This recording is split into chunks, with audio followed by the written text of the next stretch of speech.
Cradle of Hope, written by Terrence Winter and directed by Michael Levine, was the final episode to premiere in September 1995, airing on the 25th.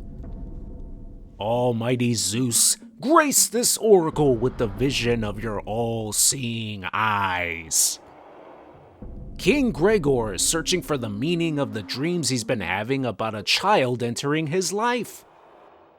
At first, he thinks she's talking about his late son, who died in childbirth. But no, this child is an orphan, located in this very kingdom, and the oracle says that one day, the orphan will take the king's throne.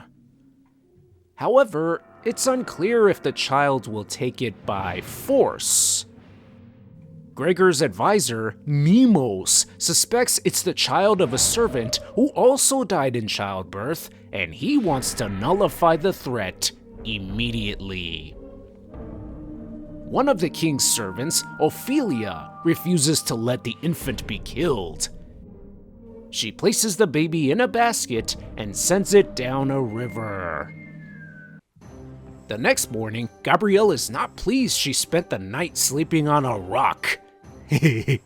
Rock slept on a rock. Suddenly, there's a high-pitched noise in the distance. A cat? A big cat? A griffin with a big cat in its mouth? No, it's the baby from the kingdom. These conflicting reactions from our heroines to finding the infant crack me up every time. Gabrielle wants to keep the baby because she's always wanted a little brother. Hey Xena, can we name him Gabriel? Look at Xena trying so hard to maintain her composure.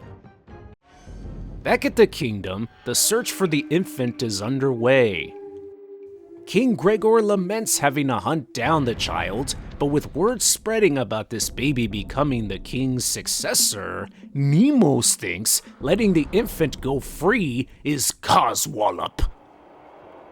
Still grieving the loss of his wife and son, the king decides to carry on with the search, but only to bring the child back to the kingdom.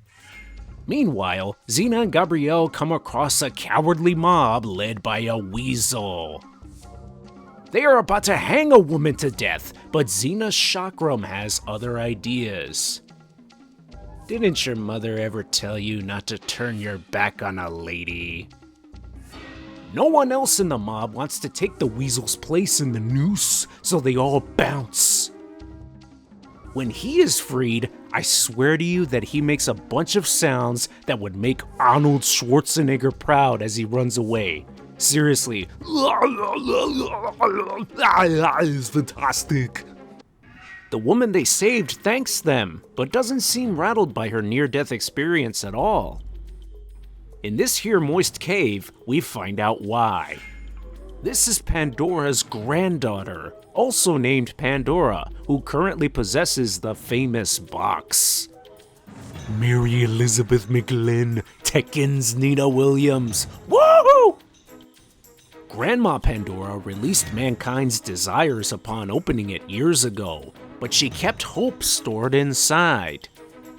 If anyone should reopen the box, the hope of mankind will be lost forever. Later on, Nemos leads some of Gregor's men on the search for the baby. However, he defies orders from the king when he says the child doesn't necessarily have to be found alive. A pub, a perfect place to feed a baby. As Xena checks her weapons, the innkeeper whispers to this dude to get Nemos here immediately. Moments later, he arrives with the other men and places the baby under arrest. Bastard! The warrior princess tells Pandora to give the baby up, only to surprise the bozos with her fireball from Hades. Remember this move, everybody. Gabrielle and Pandora run for cover while Xena kicks lots of ass. Get down, she yells to Pandora right before taking this guy out with the chakram. Surrender now and I'll spare your life. I was about to say the same to you. Of course Xena wins that exchange. However, as she finishes off the others, Nemo's escapes with Pandora's box. Xena knows you sent for Nemo's, boy, so talk. He tells her all about the king's hunt for the child, so there's no time to waste. Unfortunately, Pandora now knows the box is missing. Back at the castle, Nemo's informs the king that Xena is involved. He says it that way and I love it. She has the baby, but they have the box. Under the impression that Xena is still up to her evil ways, Nemo suggests that the child must be killed to preserve the kingdom. Oh, how fortuitous! The warrior princess has sent a request to meet the king and his advisor now. As Pandora is visibly shaken without her grandmother's box, Gabrielle was actually the one who sent that note to the king, but Xena says she's going alone. Oh great, the king has placed a bounty on all of their heads too. When Pandora finally speaks, she reveals that if the box is not back in her possession by midnight, it will open itself. Later on, the king and his advisor arrive without backup to this pub. Good, now Xena and them can have a chat. The warrior princess set this all up so she could look into the king's eyes and see what kind of a human being he really is. Gregor says if it means his own death, or the death of the child to ensure his people's safety, so be it. The baby for the box, says Nemos. Xena has 24 hours. Back at the hideout, Gabrielle has found Ophelia, the servant who placed the baby in the river. Now they have a way into Gregor's castle. Way to go, you! Xena says the king isn't the evil one here. That bastard would be Nemo's. Ophelia says that the Quarter Moon Festival is happening at the castle in the evening, where one of several servant women is chosen as they dance for all the drunken bastards stuffing their faces. With time running out, Xena devises a great plan. She poses as one of the dancers during the festival. As the warrior princess electrifies the room, she notices the box on the table unprotected. And crap, the king wants it. Nemo says to this guy that dealing with the warrior princess is top priority. How ironic, he chooses her for a night of pleasure. Pandora having a child? Nonsense, Gabrielle! Being the granddaughter of the famous Pandora ensures her a life where such an ordeal is impossible. Back at the castle, it's happy time for Nemo's.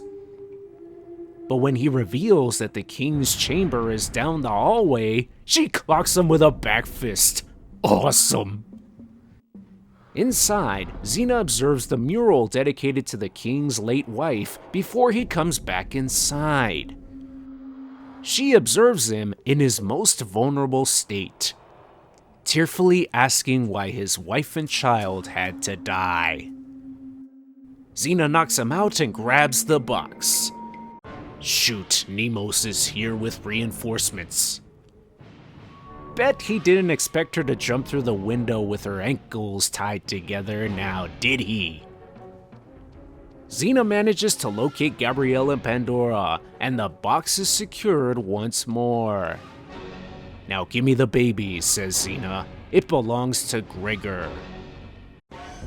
The next morning, the king finds it where his blood child should have been. Stand down, Gregor, she knows you're a good man and a good ruler. You need a child to love, and the child needs a father to love him. Take him as your heir to the throne, not as a conqueror. That is the prophecy. All well and good, but Nemos is having none of this crap. Xena takes the baby and scrams with it back to the town square. A giant royal rumble ensues, and as the battle rages on between her and Nemo's goons, the king's people all begin fighting alongside the warrior princess. One of them gets jackhammered Bill Goldberg style way before Bill Goldberg was even a thing, and it still makes me laugh. Even funnier is the game of Catch the Baby that takes place between Xena and Gabrielle as the fight goes on. And finally, do you know how much I love seeing stunties scream their hearts out as they run toward the hero of the show, only to get totally destroyed in the next shot? It happens so much during these early Xena and Hercules episodes, and it gives me so much joy. Bless the hearts of all of these stunties. Eventually, Nemo's is killed by Xena, and the entire kingdom rejoices. When the dust settles, the king says he needs a mother to help raise his heir, and with the box protected in this kingdom, why not have that mother be Pandora? The granddaughter asks if she can do anything for Xena as thanks for all her help. Name him Gabriel, she replies. Aww. Gabrielle has one more moment with the box before they leave, where she bumps into it and it falls. Oh no, it opened. But there's nothing in it. What does this mean? The warrior princess says this must mean that hope is and always will be safe inside of every single one of us. A wonderful message to conclude another fun episode. McGlynn is enjoyable to watch as the granddaughter of Pandora, the final battle is hysterical with the satisfying finish, and King Gregor finding a new family after losing his first one is amazing. To add to my personal excitement about this episode, there is an appearance by Paul Norell as a peddler in the kingdom, right before he would debut on the legendary journeys as Falafel. I love this guy. There were plans to bring Gregor and Pandora back for future episodes, but unfortunately they never materialized. Nonetheless, this episode provides plenty of humor in between the classic Xena drama that definitely makes it worth your time. That will do it for the month of September 1995. See you all back here next week for the first episode from October 1995, The Path Not Taken.